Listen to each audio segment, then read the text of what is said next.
बिस्मिल्लाहिर्रहमानिर्रहीम। अस्सलाम वालेकुम। बेटा आज हम डिस्कस करेंगे अल्कीन्स की प्रिपरेशंस का नेक्स्ट मेथड। लास्ट टाइम हमने डिस्कस किया था डीहाइड्रोहैलोजिनेशन ऑफ अल्काइल। उससे हमने अल्कीन्स बनाई थी। आज हम बनाएंगे डीहाइड्रेशन ऑफ अल्कोहल्स।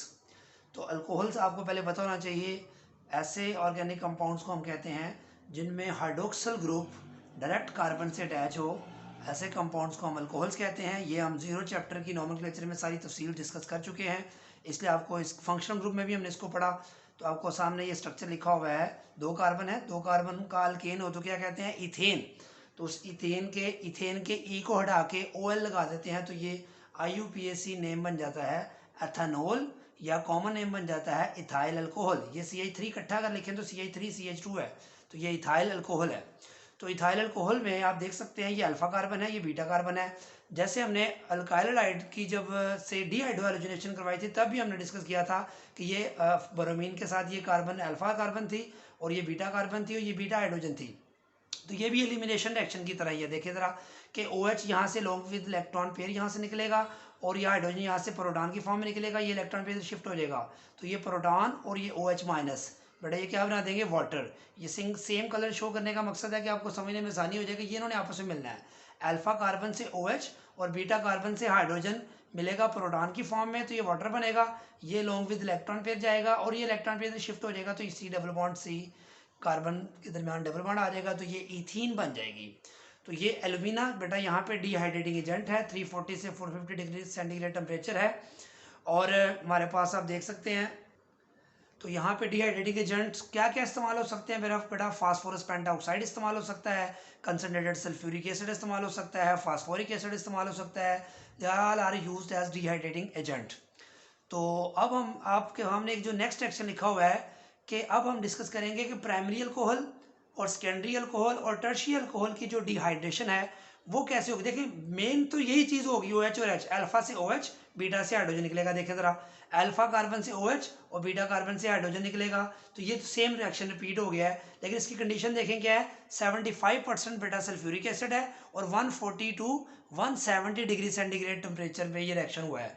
यानी कि प्राइमरी अल्कोहल जो होती है बेटा, इसकी डिहाइड्रेशन थोड़ी मुश्किल होती है, आसान नहीं होती, इसलिए हमें ड्रास्टिक कंडीशंस है। देखिए 75% sulphuric acid, highly concentrated sulphuric acid है और टेम्परेचर कितना है 140 टू 170 डिग्री सेंटीग्रेड।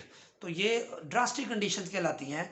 तो लेकिन प्रोसेस वही है, OH ये ब्लू कलर से ये H ये आएगा, यहाँ से इलेक्ट्रॉन पे लेके ये इलेक्ट्रॉन छोड़ के जाएगा, ये इधर शिफ्ट हो जाएगा तो वाटर प्लस इथीन बन जाएगा। तो सेकेंडरी अल्कोहल में भी ऐसे ही होगा। देखे ज़रा, तो सेकेंडरी अल्कोहल क्या होती है, आपको बताना चाहिए कि वो अल्कोहल जिसमें OH जिस कार्बन से अटैच है वो डायरेक्ट दो कार्बन से अटैच हो। ये OH जिस कार्बन से अटैच थी वो फर्दर एक कार्बन से अटैच थी, इसको प्राइमरी अल्कोहल कहते हैं। यहाँ OH जिस कार्बन से अटैच है वो फर्दर दो कार्बन से अटैच है, ठीक है। अब इसकी ये अल्फा कार्बन है, जिस कार्बन से भी फंक्शनल ग्रुप अटैच होगा वो अल्फा कार्बन होगी और साथ वाली कार्बन बीटा होगी। तो ये बीटा कार्बन ये भी है, बीटा ये भी है, तो आप जो सी मर्जी लिख सकते हैं। तो मैंने यहाँ इसको बीटा कह दिया, बीटा हाइड्रोजन है तो ये इलेक्ट्रॉन पे बेटा इधर शिफ्ट हो जाएगा और ये इलेक्ट्रॉन पेयर के साथ यहाँ से निकलेगा OH और H क्या बन जाएगा बेटा, वाटर। ये वाटर सेम वही चीज़ है, तो यहाँ डबल बॉन्ड आ गया तो ये प्रोपीन बन गया। लेकिन इसमें कंडीशन आप देखें 60% सल्फ्यूरिक एसिड, थोड़ी कंसनट्रेशन कम हो गई और टेम्परेचर भी जो है वो 100 के करीब आ गया है। इसका मतलब कंडीशन थोड़ी सॉफ्ट हो गई है। इसका मतलब ये होगा कि इसमें से डिहाइड्रेशन कंपैरेटिवली प्राइमरी अल्कोहल के आसान है। अब हम बात करते हैं टर्शियरी अल्कोहल की। तो टर्शियरी अल्कोहल में भी सेम उसी तरह बेटा, ऐसी अल्कोहल जिसमें OH जिस कार्बन से अटैच है वो फर्दर 3 कार्बन से अटैच हो। तो ये 3 बीटा कार्बन हैं, तो 3 इसके पास भी 3 बीटा हाइड्रोजन है, 3 बीटा हाइड्रोजन है, 3 बीटा हाइड्रोजन है, लेकिन एक बीटा हाइड्रोजन की हम यहाँ बात करेंगे वही। अब इसको ये प्रोटॉन की फॉर्म में जब जाएगा तो ये इलेक्ट्रॉन पे इधर शिफ्ट हो जाएगा, यहाँ डबल बॉन्ड आ जाएगा, ये लॉन्ग विद इलेक्ट्रॉन पे जाएगा तो OH positive OH negative water बन जाएगा। तो ये हमारे पास आइसोब्यूटाइलीन बन गया है, या इसको 2 मिथाइल प्रोपीन भी कहते हैं। इसमें बेटा आप देखेंगे तो इसमें कंडीशन देखें ज़रा क्या है, 20% सल्फ्यूरिक एसिड कितना ज़्यादा डाइल्यूट हो गया है और 85 डिग्री सेंटीग्रेड टेम्परेचर यहाँ पे चाहिए। इससे आप तीनों की कंडीशंस को देख के अंदाज़ा लगा सकते हैं कि किसमें डिहाइड्रेशन सबसे आसान हो रही है। तो आप देखेंगे टर्शियरी अल्कोहल की डिहाइड्रेशन सबसे आसान है, इसलिए लिखा हुआ है ease of dehydration. Ease of dehydration का क्या मतलब है बेटा, टेंडेंसी ऑफ डिहाइड्रेशन, यानी किस में सलाहियत डिहाइड्रेशन की सबसे ज़्यादा है, सबसे आसानी से होगी, वो बेटा टर्शियल अल्कोहल की डिहाइड्रेशन सबसे आसान होगी, सेकेंडरी अल्कोहल की उससे कम होगी, और प्राइमरी अल्कोहल की जो डिहाइड्रेशन है सबसे मुश्किल होगी, उसके लिए सबसे ज़्यादा ड्रास्टिक कंडीशन चाहिए।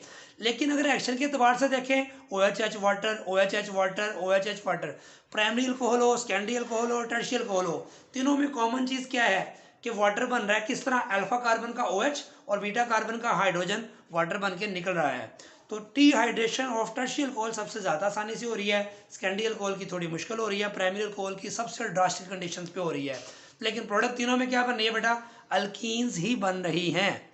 यहाँ तक तो FSC के सिलेबस के मुताबिक हमने पढ़ लिया है। लेकिन जब हम बात करते हैं एंटी टेस्ट की, MCAT, ECAT, उसमें जो क्वेश्चंस आ सकते हैं या मजीद तफसील कोई बच्चा अच्छा समझना चाहता है कि ये टर्शियल अल्कोहल की डिहाइड्रेशन ज़्यादा आसान क्यों है, तो ये समझ लें पेपर के लिए तो ज़रूरी नहीं है, लेकिन एंटी टेस्ट के लिए ज़रूरी है, अच्छे कंसेप्ट के लिए ज़रूरी है। जो अगला पोर्शन हम पढ़ने लगे हैं, सारे बच्चे बेशक इसको ना भी करें तो कोई मसला नहीं, लेकिन ये पोर्शन करना ज़रूरी है। तो ये अब देखेंगे इसका मैकेनिज़्म। अब देखिए बेटा, हम एक मैकेनिज्म स्टडी करते हैं जिसका मैंने बताया था जस्ट अच्छे स्टूडेंट्स के लिए जो समझना चाहते हैं इस बात को ये क्यों होता है। तो ये बेटा टर्शियल अल्कोहल की मैंने एक मिसाल ली है। हमने कहा था कि सल्फ्यूरिक एसिड की मौजूदगी में अगर एक्शन हो तो सल्फ्यूरिक एसिड का मतलब प्रोटॉन यहाँ पे हम यूज़ करें, ये सल्फ्यूरिक एसिड से आएगा। अब ये प्रोटॉन बेसिकली इस ऑक्सीजन के पास जाता है, क्योंकि ऑक्सीजन के पास लोन पेयर है, तो ऑक्सीजन लोन पेयर अपना इसको डोनेट करेगा। तो जब ऑक्सीजन अपना लोन पेयर डोनेट करेगा तो इस स्टेप को हम बेटा कहते हैं प्रोटोनेशन। क्या कहते हैं? प्रोटोनेशन।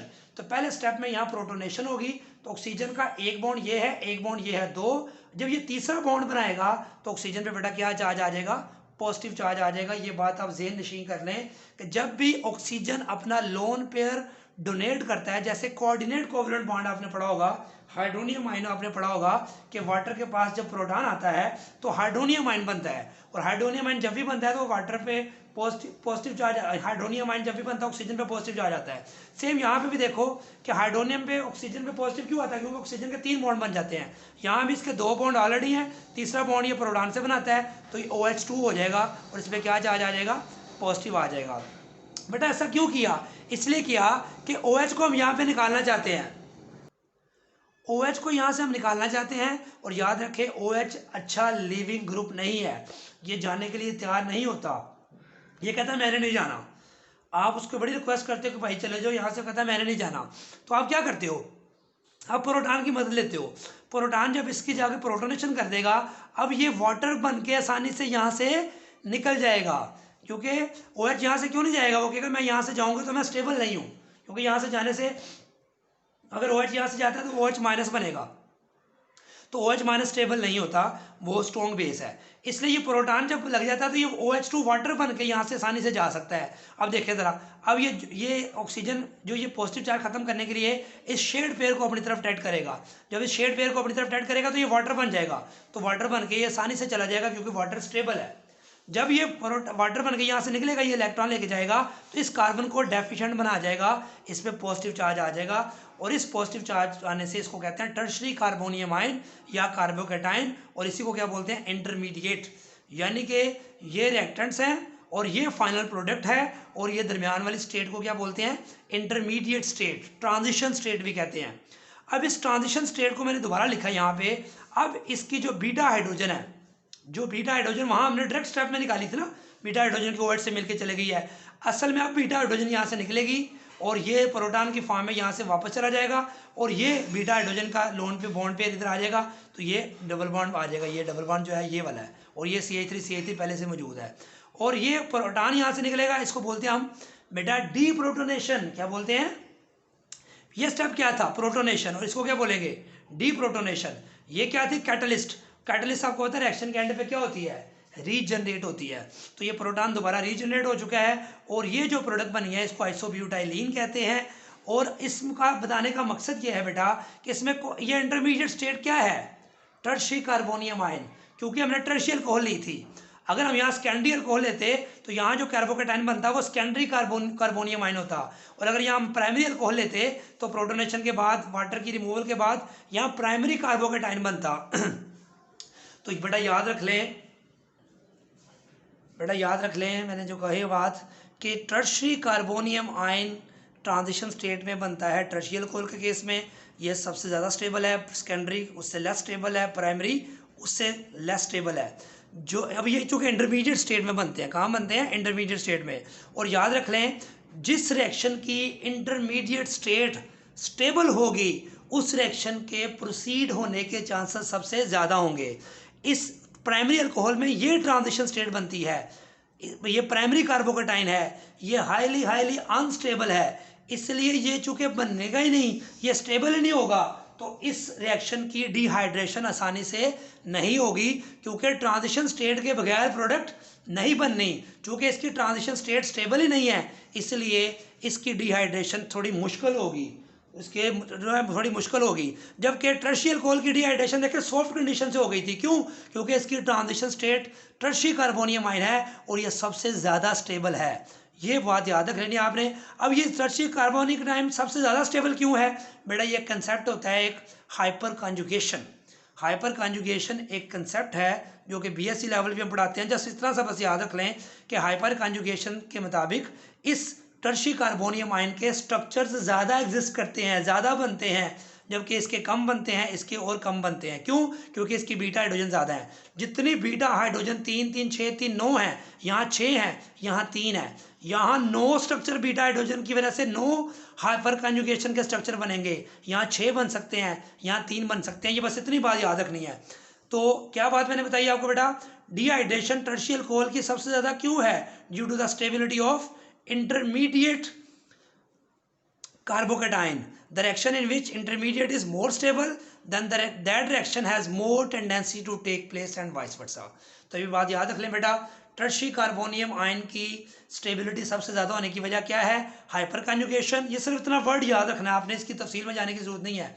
लेकिन ये बात आपको ज़रूर समझ आ गई कि टर्शियरी अल्कोहल क्यों ज़्यादा आसानी से डिहाइड्रेशन करती हैं, क्योंकि उनसे बनने वाली ट्रांजिशन स्टेट सबसे ज़्यादा स्टेबल होती है। सेकेंडरी और प्राइमरी क्यों? प्राइमरी सबसे लीस्ट डिहाइड्रेशन क्यों करती हैं? क्योंकि अगर यहाँ पे आप प्राइमरी अल्कोहल इस्तेमाल करेंगे तो उससे बनने वाला जो इंटरमीडिएट स्टेट होगी वो प्राइमरी कार्बोकेटाइन होगी, जो कि लीस्ट स्टेबल है अकॉर्डिंग टू हाइपर कॉन्जुगेशन, इसलिए इसकी डिहाइड्रेशन सबसे कम होगी। तो बेटा दुआओं की दरख्वास्त है आपसे हमेशा की तरह, अगर आपको लेक्चर समझ आ गया है तो उसको आप अपने फ्रेंड्स में शेयर करें। अगर आपने अभी तक चैनल को सब्सक्राइब नहीं किया तो सब्सक्राइब ज़रूर करें और जो है वो कमेंट्स ज़रूर दिया करें। अल्लाह हाफिज़।